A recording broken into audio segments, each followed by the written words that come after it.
दोस्तों आइए आज हम जानते हैं कि मकर संक्रांति भारत में क्यों मनाई जाती है। मकर संक्रांति भारत में प्रमुख और प्राचीन पर्वों में से एक मानी जाती है। ये धार्मिक, खगोलीय, सांस्कृतिक और वैज्ञानिक चारों दृष्टियों से बहुत ही महत्वपूर्ण माना जाता है। मैं आपको इसे विस्तार में समझाता हूँ। खगोलीय कारण इसका यह है कि मकर संक्रांति उस दिन मनाई जाती है जब सूर्य धनु राशि से निकलकर मकर राशि में प्रवेश करता है। इसी दिन से सूर्य की गति बदल जाती है। सूर्य दक्षिणयान से और उत्तरायण में आता है, यानी दक्षिण की ओर से उत्तर की ओर हो जाता है। सूर्य उत्तर दिशा की ओर बढ़ने लगता है।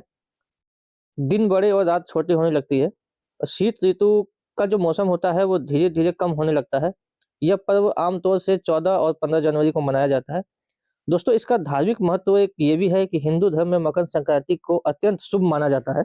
उत्तरायण को देवताओं का दिन भी कहा जाता है। माना जाता है कि इस दिन किए गए स्नान, दान और पुण्य कार्य को, जो हम किसी को दान देते हैं और स्नान करते हैं, इसका फल कई गुना बढ़ जाता है।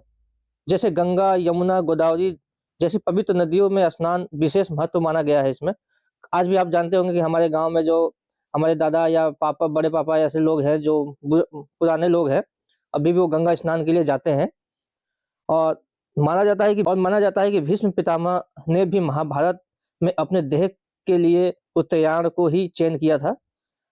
और इसका सामाजिक और सांस्कृतिक महत्व भी है। दोस्तों मकर संक्रांति भारत में अलग अलग नामों और परंपराओं से मनाई जाती है। जैसे कि बोला जाए तो उत्तर भारत में मकर संक्रांति, गुजरात और राजस्थान में पतंग का उत्सव, उत्तरायण जो कहते हैं, पतंग का उत्सव मनाया जाता है, वहाँ पतंग वतंग उड़ाई जाती हैं।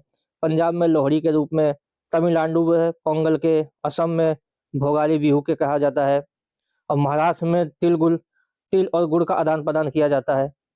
तिल और गुड़ खाने का अर्थ भी अपना अलग अलग है। इसमें तिल और गुड़ खाने का अर्थ मिठास और आपसी प्रेम भाव को बनाए रखना होता है। दोस्तों इसका कृषि महत्व भी होता है। यह पर्व फसल की कटाई के समय आता है। जैसे कि जब कटाई हो जाती है तब यह पर्व आता है।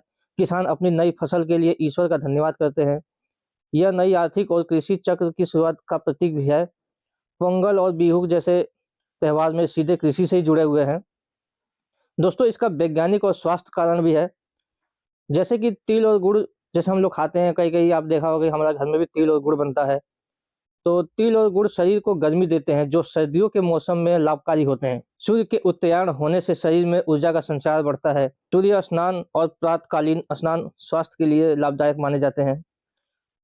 दोस्तों मकर संक्रांति इसलिए मनाई जाती है क्योंकि यह सूर्य की नई गति, उत्तरायण की शुरुआत होती है। इसमें सूर्य की अपनी नई गति चालू हो जाती है। इसमें पुण्य, दान और साधना का श्रेष्ठ समय है। कृषि, स्वास्थ्य और सामाजिक की एकता से जुड़ा भी पर्व है ये।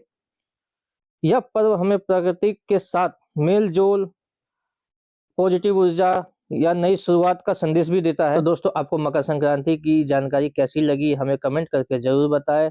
और आप लोग को सबको हैप्पी मकर संक्रांति की बहुत बहुत बधाई हो। आप अपने परिवार और समस्त परिवार के साथ, बच्चों के साथ, माँ बाप के साथ अच्छे से मकर संक्रांति का त्यौहार मनाएं और खुशी खुशी अपने घर में रहें। और दोस्तों कमेंट में तिल की फोटो जरूर भेजना, तभी मैं जानूंगा कि मेरी वीडियो कहाँ कहाँ लोगों तक पहुंची है। मिलते हैं नेक्स्ट वीडियो में, तब तक के लिए राधे राधे, जय कृष्णा। भगवान श्री कृष्ण आप सबका भला करें।